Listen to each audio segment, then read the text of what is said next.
Hello and welcome. My name is Vanessa Ortali. I am the founder of the Ladies Community and Heart and Mind Talks. And today, on today's summit, I bring to you Andrea Robinson. She is a former TV morning host and now has started her own community and has fulfilled a different purpose in her life. So I was so pumped to bring her on to the summit today because the theme of this summit is one with purpose, one with self, one with others. And having Andrea go through so many different phases in her life, I wanted her to share her journey with you so that hopefully it will resonate with you and what she's been through. So welcome, Andrea. I'm so happy to have you here today. I'm so happy to be here. I'm actually honored that we connected and just happy to be here to just sit with you for a little while and share a little bit inside your community. So thank you so much for having me. Awesome. This is going to be so fun. I want to dive right in to purpose. And we're going to go back to when you started your TV career. Yeah. Where Okay. were you at when you started your TV career? Did you feel that was your purpose? Like, what pulled you into TV all those years ago? I think if I look back really, really far, growing up, I was always the girl that, I would make small shows in my room. I was the morning announcements girl. I was always like putting on a show, if you will, for my family and my girlfriends, and I would do that. And then I went to college. I'm here in Phoenix, Arizona. I went to ASU and got a degree in communications, which really, if you kind of know, communications doesn't really lead to a TV job, but it can. And there happened to be a spring semester. It was my final semester at ASU, my senior year, and I had to do an internship. I always again, I loved, I was always sort of an old soul. Like, I remember one of my first memories, I used to always spend many weekends with my grandmother, and we would wake up and we would have coffee, which was really just milk with a splash of coffee. But when you were 7, it was like everything. And I would sit there with the newspaper open. And at 7, like, you can only read so much. So again, when I look back, I see that the path was starting to be laid. Like, it was inside of me and it was exciting.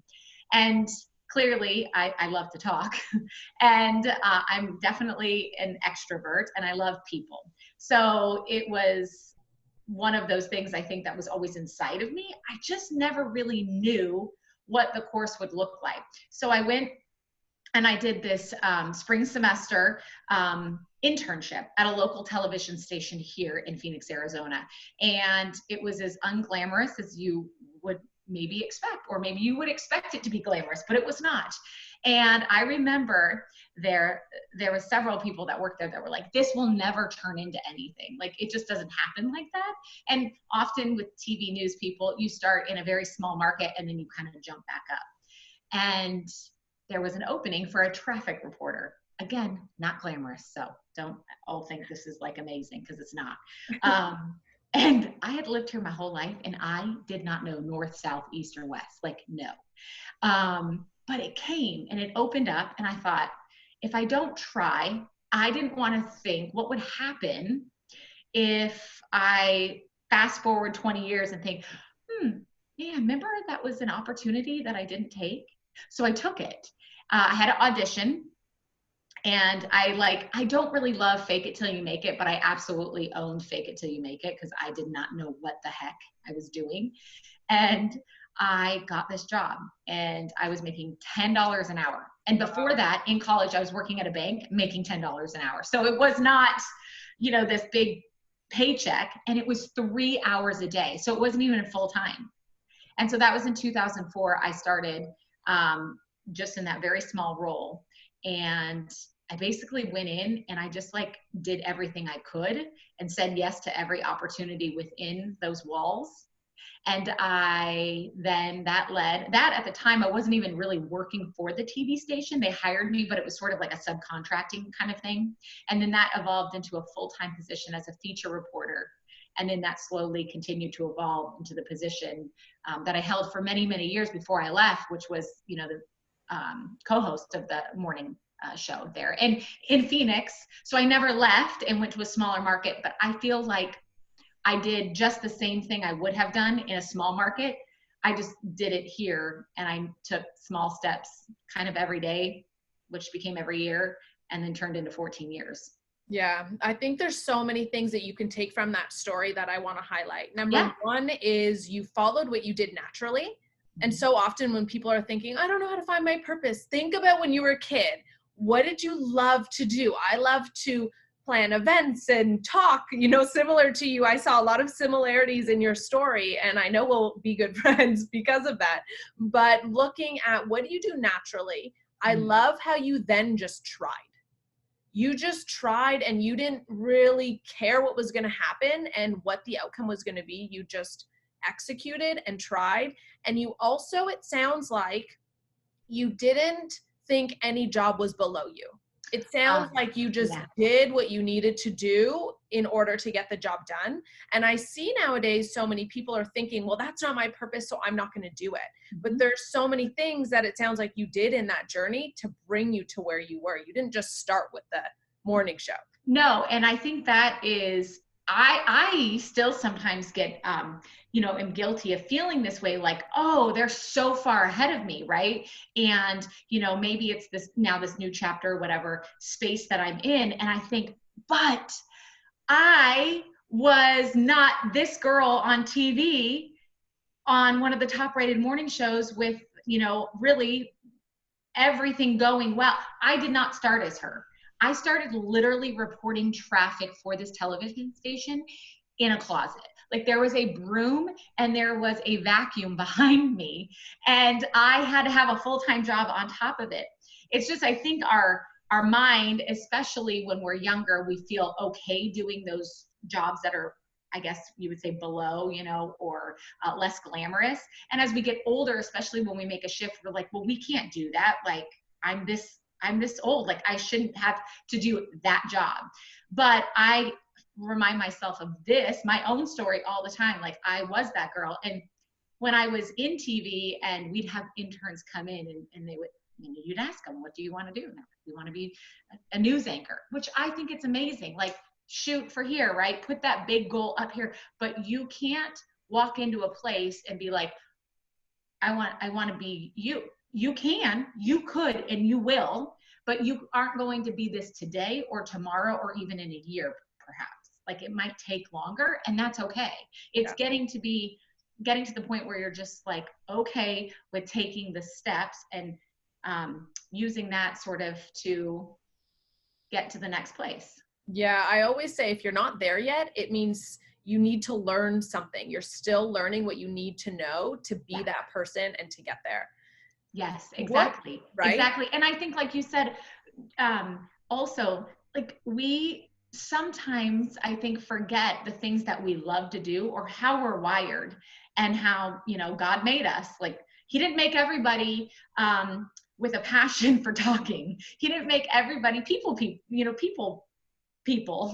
you will. And that's okay. But if that is your gift or that is what you love, there are so many things that would embrace that and help you use that gift and bring people in and help other people, feel better and start their day, whatever it might be. And I think we remiss how we were born. Like we forget the 7-year-old version of us when we had no fear, no worry of other people's opinions. We were just like, we were truly who we were.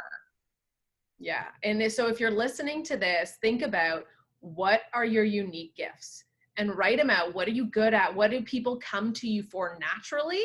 And maybe that will start to give some more clarity as to if you're on the path you should be, or if you're looking for a change. Did you ever hate what you were doing when you were at the morning show or throughout that process? Like, did you ever have severe doubts? What am I doing? And what am I doing here? So I will say, there was a big shift that happened.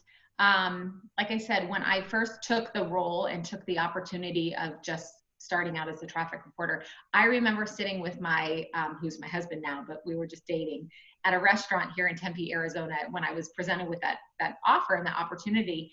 And right then and there, I like made my life motto the words of Eleanor Roosevelt, like do one thing every day that scares you. And I have lived that every single day. And not every day is it big, grand on a state. Like, it is not always big, grand, and scary. It's just something scary enough to make me still a little uncomfortable to keep growing. And that job did that for me every single day. I mean, every day. And it wasn't that I was nervous, but there was something new every day that was kind of scary. It was very rare that it was mundane. Now, the schedule itself is a bear, and was a bear. 2:30 a.m., 5 days a week. And in the beginning, you know, I loved it. It was just like, it was like any other schedule. You would just get used to it, right? What time would you go to bed to wake up at 2:30? So before I had kids, I was like, I would come home and I would get in bed sometimes at 5 o'clock in the evening. Cause like when my husband was working, I'm like, nobody's here but me and the dog, we're going to bed. And then of course that changed as I became a mom, and you know, they're not going to bed at 5 o'clock. So it got a little harder. Sleep got much less, and you just learn how to continue to thrive somehow. Some days it was survive. And I will say, it was always exciting. So that excitement and that passion and that love for it, and then just the excitement of not knowing what it will be, kept me going. But about 3 years ago, it's been now, I've been out of it now just over a year. But about 3 years ago, I really felt this like stirring in my heart, and everything that I loved about it, I started to not like. Everything that was easy, getting up, even some of the segments and the travel that we did, all of those things were exciting and like I said, somewhat easy. They became hard. I would sit there waiting. It was a 5.5 hour show.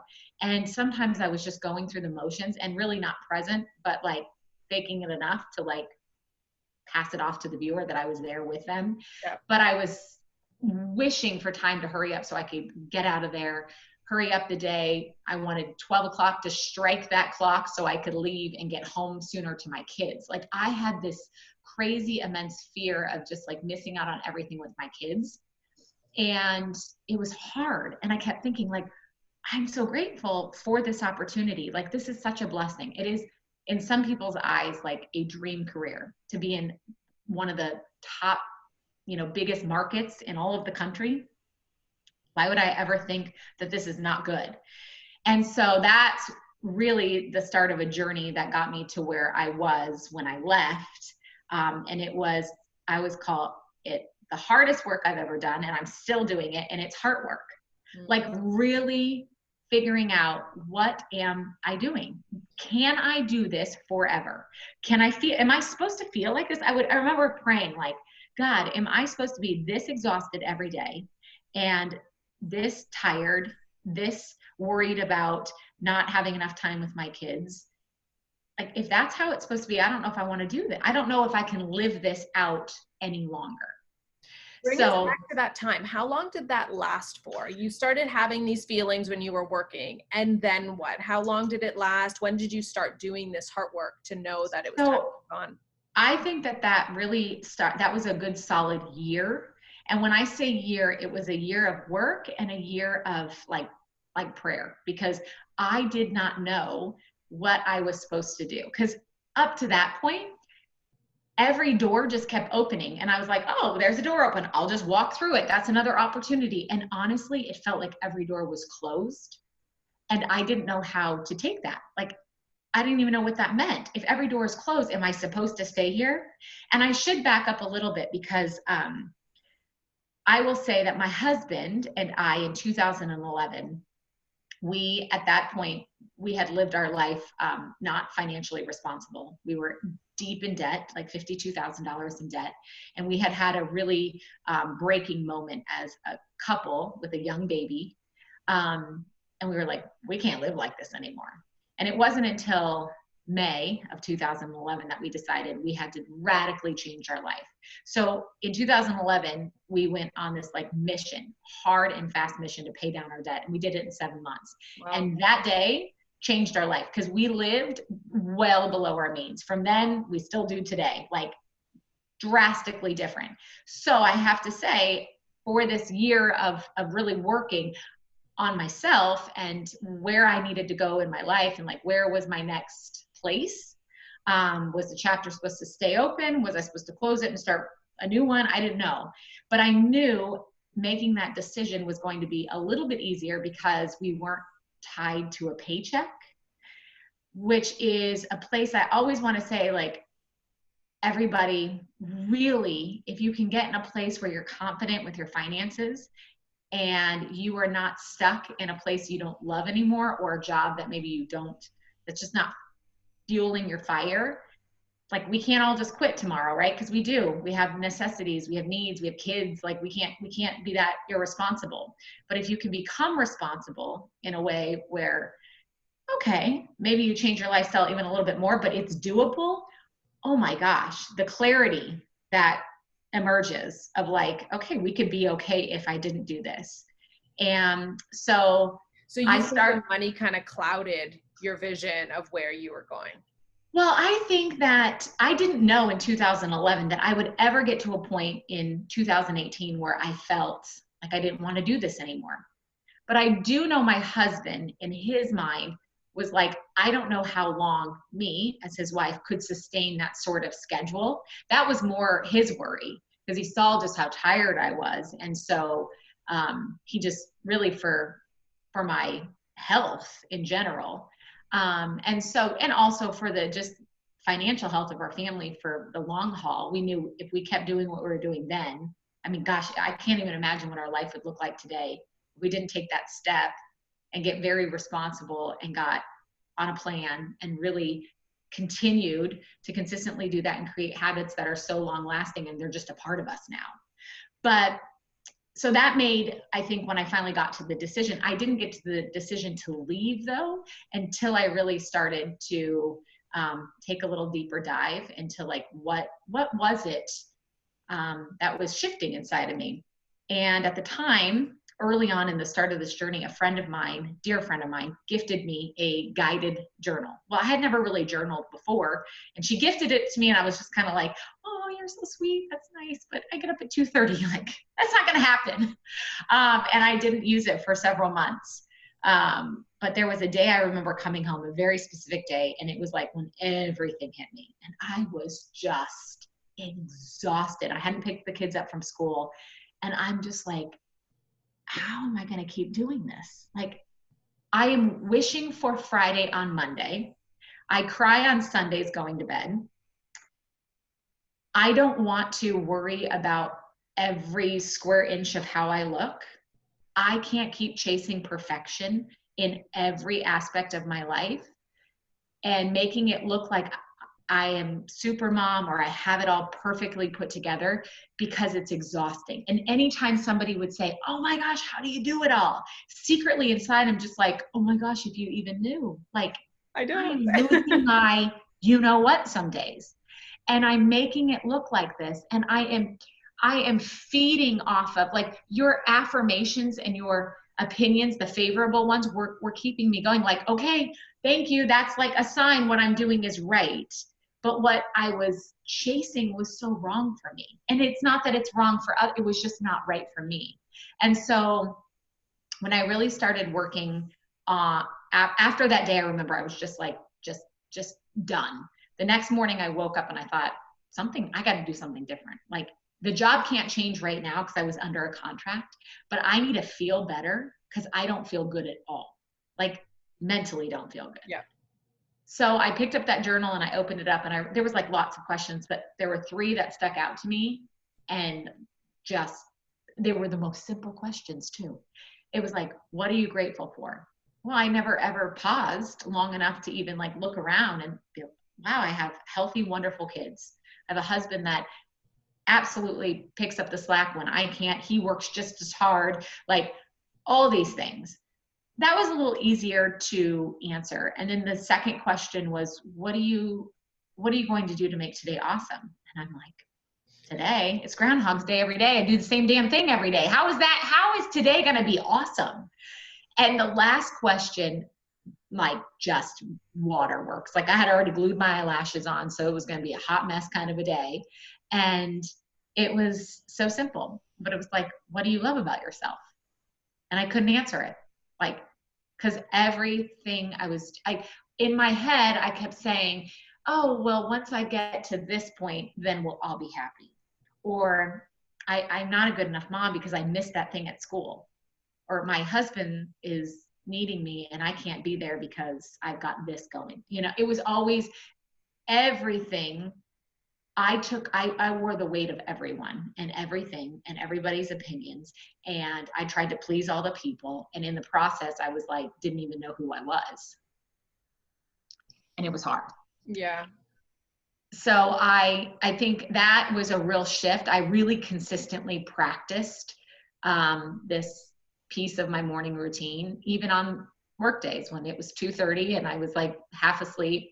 But I knew if I could kind of center my mind a little bit in the morning, in a good place before I dove into social media and emails and work stress and all that, then maybe, just maybe I could have more good days than bad. And then I always say, like, this was not the tool that was everything. It was therapy. It was, I went and sought a therapist that very next day. I called the church that we attend and I was like, give me a list of vetted counselors because I need somebody. And I expected my husband to always be that for me, which he's amazing and wonderful. But he too was like, you need somebody besides me. And that changed everything.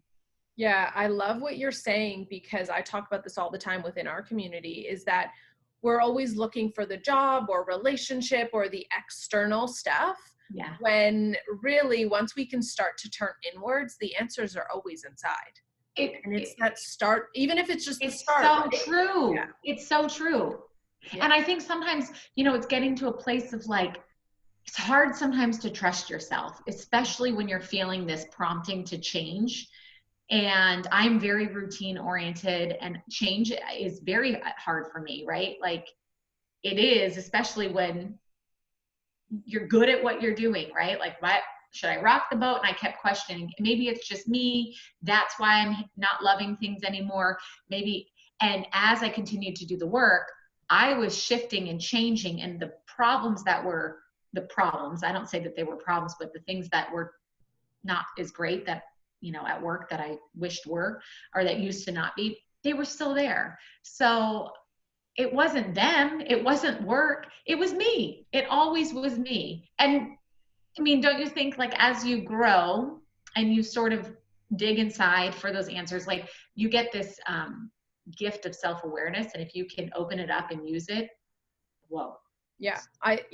And I think what causes the confusion and why people and we can't trust ourselves is sometimes we get so hooked into the emotions that we don't know what is us and what is just like our conditioning and our fear going on in our mind. So the more still we can get to know the difference, what is going on in your mind right now? Is it fear? Is it insecurities? Is it conditioning? Or is it alignment and truth of your next steps? How did you know to take that next step and actually leave once you started to feel better at work?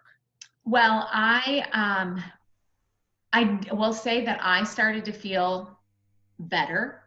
And some of the things that felt not great at work were still there. So I was like, okay, I started opening up my eyes. I had a friend, and I kind of touched on this in the earlier part of the conversation. He said, we had a real kind of in-depth conversation my husband and him and his wife, and he was like, Andrea, maybe, because I was just struggling. I wanted somebody so badly to help me, just like, am I making the right decision? And it was lists of pros and cons. Should I leave? Should I go? All of that. And that if at any point God could have just like spoken to me, I would have really appreciated that, but it didn't happen. So he said, though, you need to start looking at the things, like the feelings you have, those are doors closing. The relationships that were once so fantastic that are sort of a little bit strained or just there's not as much camaraderie, door closing. Why are you continuing to stay somewhere where you're in a house now with all the doors closed and there's nowhere for you to go? That's your answer. Like, that's all inside of you to tell you to move. And I was like, you're so right. Like, I just wasn't looking at it that way. And so now it wasn't like I did this very methodically. And like I said, there was not it wasn't, I woke up, I went and quit my job. I woke up and I was like, I don't know how much we have in the bank, I'm quitting my job. Like, I stress this so much to the women that I tell, because I don't ever want you to put your family in jeopardy. I don't want you, missing rent and mortgage payments because you hate it so bad. Like, there has to be some responsible path you at least pave out for enough time if you truly cannot stay there anymore. And we had, so we knew that part was going to be okay. And I also had to make a decision because, now this had been about a year of this, and we were coming up at the sort of late, early summer. It was May 2018, but my contract was up September of 2018. So I was going to have to make a decision. And I knew in my heart, if I said yes to another contract, and I knew everything was going to be fine, like they were going to present me a new one, and it was me that had to make the decision, but it was going to be at least 5 more years, maybe 3 to 5 years of another contract. And I was like, I don't know if I can do this another 5 years. That's a long time. And so before we could even have the discussion of a contract, when I went in there in May to sit with my boss, I just shared with him that I just know, I know that this is not going to be forever. And I think this is my last contract. And I said, I miss out on things that I never thought I would crave so much. And it was, an impromptu date night with my husband on a Wednesday. It was going to the late baseball game for my son. It was getting to take my kids to school in the morning or seeing them when they wake up. Like, I was never, ever there in the morning. And on paper, the schedule looked really good, but when it was lived out, it was really, really hard. And it got harder as the kids got older. When the kids were babies, I remember just thinking, oh, once they're in school, it's going to get so much easier. Like, I'll work, they'll be at school, it's going to be great. And that was just like not really how it worked. It just changed. Yeah. And I just reminded myself, like, it's okay. Like, you can love something for a long time and then decide it's not going to be a forever thing. It doesn't mean you don't still have an affinity for it or this like love and for it. And it doesn't even mean that it isn't still a passion. It's just not the fueling my heart passion that it once was. Does any part of you miss it? Now a lot of people ask that. I think there are some days that I miss, and this is crazy because I was like so needing to get out of the monotony of it. There are some days that, like, as an entrepreneur, right? Like, there are some weeks where if you craft your schedule right, like, you feel good, like it's good. And then there are some weeks I'm like, what just happened this week? Like, it was like, this day just went to hell in a handbasket. And so I think sometimes I crave this. And, when you're at a job that you work for somebody, you check a box every day, right? And you do, when you work for yourself, you check boxes in a way, but a lot of you're not doing task stuff. You're doing sort of longer, you're laying the groundwork for bigger things. And so you don't get that sense of like accomplishment sometimes every day. Yeah, you don't always see those small wins, nor do you get people telling you you're doing a good job. No, you don't. Yeah, no. And I would say, so like that, I don't miss 2:30 a.m. at all. Like, June, I don't miss having to work holidays. I mean, I worked Christmases, Thanksgivings. I don't miss that at all.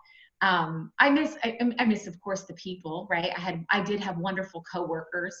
I had, and then just the people we would meet, right? Like, you'd go in you'd be talking to politicians, celebrities, and all of a sudden you're in the kitchen for a segment making a pot roast. And then you would have an everyday hero in the community talking about some amazing, philanthropy that they've started and they're raising money. And you meet so many people. And as a person, like, yeah. Well, now you do too. So tell us a little bit more about what purpose and passion you're living right now. So I think because my heart has just changed, like, the work that we've done has been so much more deeper rooted that I didn't realize really needed to kind of open up and uncover. And I lived in this world of chasing perfection. My identity tied up in what people said. If they said you're doing, I mean, I lived for their affirmation in a very unhealthy way. And when I say people please, like that is who I started out to be in this world. And I still have tendency to turn back into her. It's better. I don't think just because of the way I'm wired, I'll ever be like a master at not being able to please the people. Because again, as a people person, I enjoy making people happy. And sometimes it's to the extent of exhaustion or like too much. So all of this work I had done, it was really to get back to like looking at myself and saying, I love Andrea. Like, I love the person that God made her to be, whether she's on TV, on a billboard, or she is home at her computer working on something. She is a great mom. She is a great wife, but she is a good human beyond all of, like, we all wear hats, we all wear sashes and titles and all that. But like, if it was all stripped away, and I think about this often, like, I just want to like be a person that I am proud to be. I'm happy and like innately, like it's in my heart to be happy. And it took a long time. And I felt that so many of these, and that's the thing for almost 15 years, right? Like this community that I began to create were these people that would allow me to come into their homes every morning, right? Like this intimate morning routine that they would have. We would share coffee together and we would share bad news together and cry together and be happy. And I was allowed to come into their home and hopefully start their day, you know, in a happy, positive, sunshiny type of way. So when I left there, I knew like, just because I'm leaving TV, I'm not going to be done forever. I just wanted the flexibility to do what I needed to do. First and foremost, I was 7 and a 9-year-old, and that was to care for them. But I want to still do what I want to do as well. And so my husband, because he's like really good at like pushing me lovingly, he didn't want me to stay stuck too long because he knows my mental game. And so that's when he really one night just like was trying to pull, okay, well, what else are like, you are a people person. You have a way of encouraging others and building them up and making them see that they are a beautiful human as well and have a lot of gifts to share with the world. And he's like, and journaling was such a big part of you being able to see that in yourself. Like, why couldn't you make your own journal? And I was like, I don't know. Why couldn't I make my own journal? So that's the start of that. And that's when, like, you know, he thankfully, you know, in his space has other entrepreneurial friends that have done, you know, products and have e-commerce businesses. And so I had gotten in touch with a wonderful girl who she's a dear friend of mine now because she's helped me in so many ways and helped my business. And she helped me really, she's like, okay, here's the steps. These are the resources, go figure it out now. And that's how we did it. And then we created the You Do You journal, a guided journal that really, I took what I didn't love about some of the journals I used and made this one fit my needs selfishly. But I was like, I know I'm not alone. And that's what I think I stress so much to women, because in this day and age, we feel so alone. No matter how much of this sort of connection you have with people, this sometimes pits us against each other. It separates us. It makes us think, I'm not doing enough. Like, she's doing way more than me. I'm behind. And I'm like, no. This is just showing what they're doing well today. But they're a hot mess too sometimes. They yell at their kids. Their marriage, they've been through counseling too.